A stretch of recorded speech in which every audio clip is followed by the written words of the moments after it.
Toast to Freedom project is very much a continuation of that great tradition started back in the 1960s and 70s and 80s and 90s, where artists were prepared to stand up for freedom, to stand up for human rights, and to make sure that those rights that are enshrined in the Universal Declaration of Human Rights became a reality.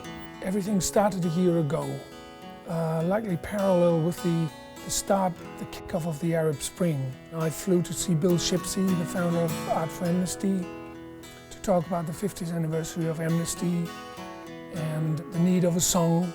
I had the idea we could do that at Levon's place, and everybody really loved the idea.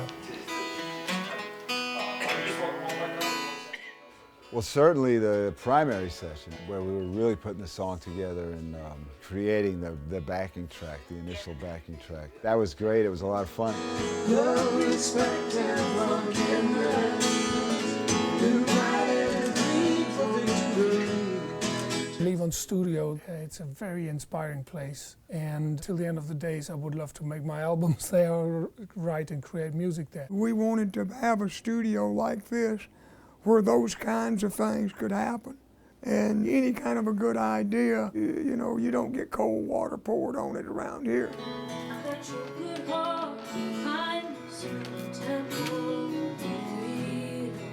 The vibe in the recording on the basic track was absolutely unbelievable. I mean, it's one of the best experiences of my life, really, in my professional life, because it went pretty flawlessly, really.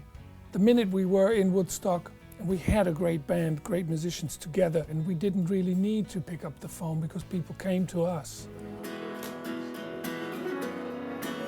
We didn't need to call a piano player because Dominic Fagen sat in Levon's kitchen, you know, and said, oh, I'd love to join.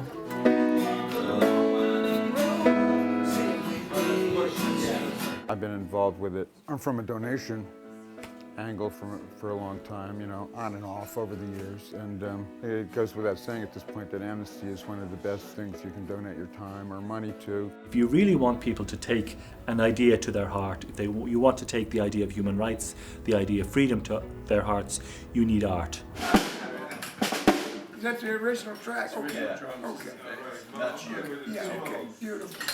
Now, to be a part of this is going to be a chance for myself and all of us, all the players, to finally contribute. To our brothers and sisters in the grave, what's that one? That's just Carl. That's just Carl. Cap Mo was not far. He came in, played guitar and sang. I'm talking about freedom. Song's good. It wasn't so much about the song that got me here. By coming here reminded me, like, oh, wait a minute, there's like stuff going on out there. It's like things that need to be called attention to. A lot of time people define our work of Amnesty International in terms of what we're against. We're against torture, we're against people being killed, we're against people being locked up. But we don't often get a chance to express what we're for. And in that room was everything that I believe we're fighting for. That last line should be everybody. The primary criteria was artistic integrity. We wanted to get people singing on this who, by the nature of their work, were credible to be singing about freedom. When the communism regime was in power in Benin, I was in a position where if I wanted to continue singing, I would have to stay and do the propaganda music, which I refused to do. So I have to leave my country. I have to escape from my country. And that is something that is a shock that till today, I look back and give me chills because I'm like, wow, I could have go to jail because I just want to express my opinion.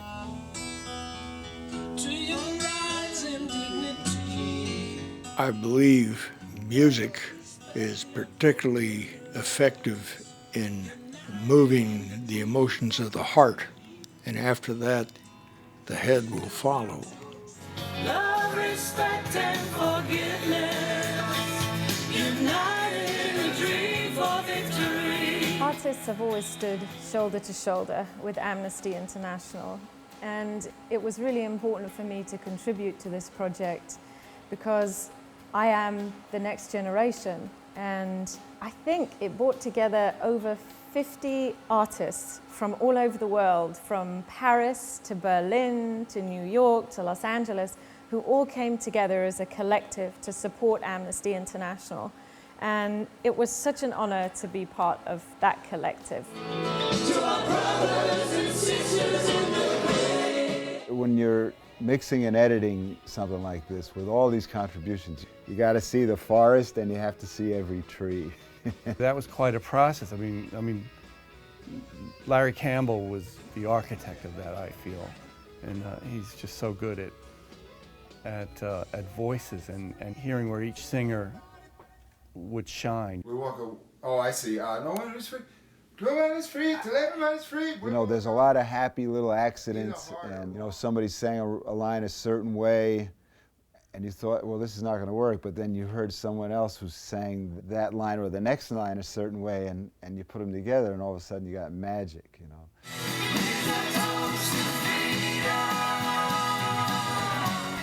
Essie and Marianne Faithfull, two completely different generations, but I think there was just a tiny little magic moment when we put them together, you know.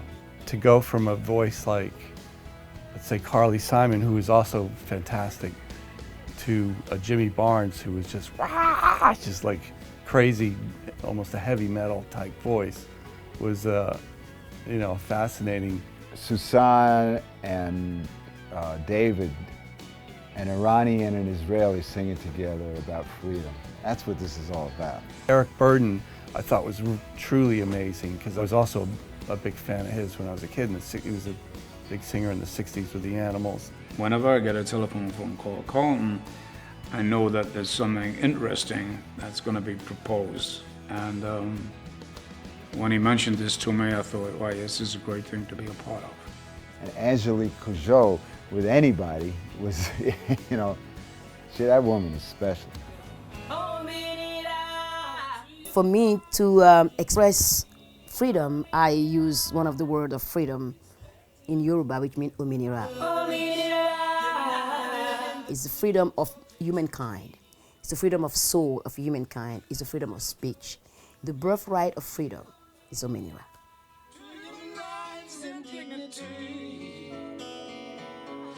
It is so amazing and peculiar to me that some artists came on the song which came from a completely different genre, like Gentleman, who's a reggae artist. Till the very last day, you know, people even sang on it because they just happened to be around and said, oh, can we join?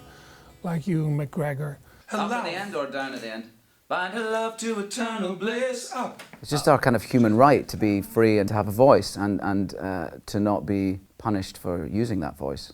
There's a need in every country, even the countries that we call free countries, to make sure that the authorities don't overstep the line. Everybody put their heart into it. Everybody did. Everybody performed it as though they believed in it and believed in the cause and believed in the value of their contribution to this. Yes, for this I will stand up and fight. Freedom. It's great. Bravo! C'est comme ça, c'est bien. The finest moments of my life have been sticking up for other people. And to do that for Amnesty is a great privilege. People want freedom. People want to be left alone. Pursuit of happiness. That's what you can do in Woodstock. And people have far more power, if only they knew it. I've always believed that if millions of people sent letters that just chock-a-blocked the front doors of some ministers, of some presidents, and just by the sheer weight of the letters, of the appeals, then they'd have to look.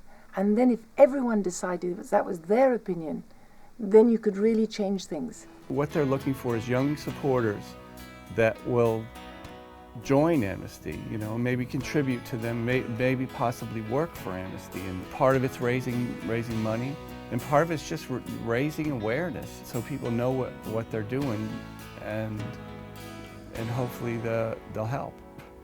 You know, and this is my way of helping. I'm proud to be supporting Amnesty International's 50 years of protecting human rights. I'd like to thank all of the people who gave their time and all of you who made this project happen, because Amnesty International, we have limited resources, so we rely on the time and effort that people voluntarily put in to projects like this. Human rights is everybody's business, so nobody needs to even wait for Amnesty International to take action. If you see injustice, if you see a violation, take action. You can do it. That's the spirit of Amnesty. Amnesty is here to catalyze and support the process.